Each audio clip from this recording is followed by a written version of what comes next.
आपसे ये जानना चाहेंगे कि आपने जो है अभी तक अपने वार्ड में कितना विकास किया है? देखिए, विगत 3 टर्म से पहले तो मैं अपना परिचय देना चाहूँगा आप लोगों को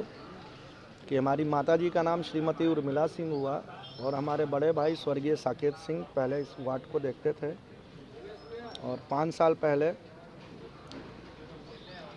तबीयत खराब होने के कारण उनका एकाएक स्वर्गवास हो गया, जिसके बाद ये जिम्मेदारी हमारे समाज के लोगों ने, गांव के लोगों ने मेरे ऊपर दी और आज मैं आपके सामने अगर प्रत्याशी के रूप में भी खड़ा हूँ तो ये हमारे पूरे गांव यारपुर राजपूताना और जितने भी समाज के लोग हैं अगल बगल के, उनके द्वारा निर्धारित जो ये आपके सामने किशोर सिंह उर्फ गोविंद सिंह है, ये समाज के द्वारा निर्धारित आपका ये प्रत्याशी है। सर, पार्षद रहते हुए भी जनता में कुछ ना कुछ समस्याएं कुछ रह जाती हैं जी। हम आपसे जानना चाहेंगे कि जनता की क्या मूल समस्याएं जो है जो आपके पास आती है? देखिए, मेरे पास सबसे बड़ी मूल समस्या एक ही है जिसको आप लोग सामुदायिक भवन के नाम से जानते हैं और ये सामुदायिक भवन का काम इसलिए रुक गया है क्योंकि जहाँ पे हमने चयनित रूप से जगह 2 बार आवंटित किया उसको सरकार ने रोक दिया। तो ये सरकार का एक टर्म एंड कंडीशन होता है क्योंकि बहुत सी ज़मीनें जो आप आज आगे बढ़ते हैं तो देखते हैं कि जहाँ पे हम लोग का पहले 1 नंबर रोड से 21 नंबर रोड तक सरकारी क्वार्टर थे और आपको BSNL क्वार्टर थे, RMS का क्वार्टर है, तो ये सब बेसिकली केंद्र और भवन निर्माण का ज़मीन है जिसको सरकार हमको आवंटित कर सकती है क्योंकि सरकार का ही चीज़ है ना। तो सरकार ने हमको एक बार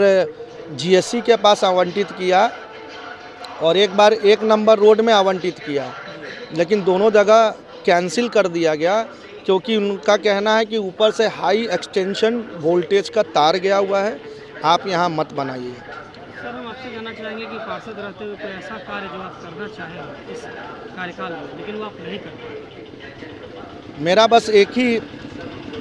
काम के माध्यम में एक ही चीज़ मेरा जो यही सामुदायिक भवन का मुद्दा ही है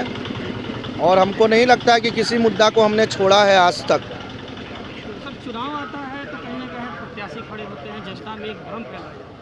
हम चाहेंगे कि आप चैनल के माध्यम से जनता को जो है भ्रमित करने की कोशिश करें, उनको बताएं सही बात। देखिए, कुछ तो लोग कहेंगे, लोगों का काम कहना, छोड़ो बेकार की बातों में कहीं बीत न जाए रहना। हम काम किए हैं, हम काम करेंगे और हमको पूर्ण विश्वास है अपनी जनता पर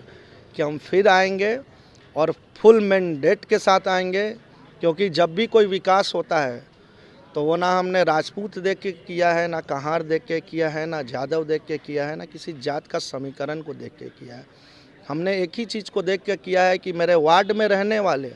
जितने भी मेरे लोग हैं वो मेरा परिवार हैं और परिवार ही इस पूरे जग में, चाहे वो भगवान हो,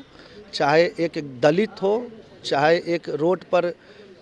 जूता पॉलिश करने वाला भी हो, उसके लिए परिवार ही सर्वोपरि है। तो ये जो वार्ड की लड़ाई नहीं है, ये मेरे परिवार की लड़ाई है और इसको हम लोग खूब प्यार से लड़ते हैं। हर कोई प्रत्याशी होता है, कुछ ना कुछ उनका काम है बोलना, क्योंकि मुद्दा नहीं रहेगा तो उनके पास कोई समस्या भी नहीं बोल पाएंगे और उन मुद्दों से हम भी कुछ सीखते हैं। हो सकता है उनके कुछ बातों से हम सीखते हैं और अभी तक हमारे यहाँ करीब 15 से 20 समरसेबल हैं जो चलित हैं। हमने करीब 45 से 60 रोड बनाने का काम किया है विगत 5 सालों में। अभी हमारे यहाँ करीब 750 से 700 लाइट जलती है। सुबह सुबह अगर आप घूमते होंगे तो गाड़ी वाला या घर से कचरा निकाल, जो निगम का एक ऑथराइज चीज़ है, वो मिला हुआ है और ये सब जनता ही का रहता है क्योंकि आप ही के द्वारा जो टैक्स पे किया जाता है वो रिवर्स करके हमको इन कामों के लिए दी जाती है जिसकी स्वीकृति होती है। तो और हम इससे अच्छा काम करने का और कोशिश करेंगे। जो छूट गया है, जनता ही मेरी माई बाप है, यही मेरा परिवार है और इसी के बीच में हम रहते हैं। चुनाव चिन्ह को लेकर के चाहेंगे जनता से एक बार अपील करें। चुनाव वार्ड नंबर 15 में जो भी हमारे परिवार हैं, जो भी हमारे जनता है और जो अगर अगल बगल कहीं चले गए हैं, उनसे अनुरोध है कि 28 तारीख 28 तारीख वो दिन है जो आपके वार्ड का, आपके परिवार का, आपके समाज का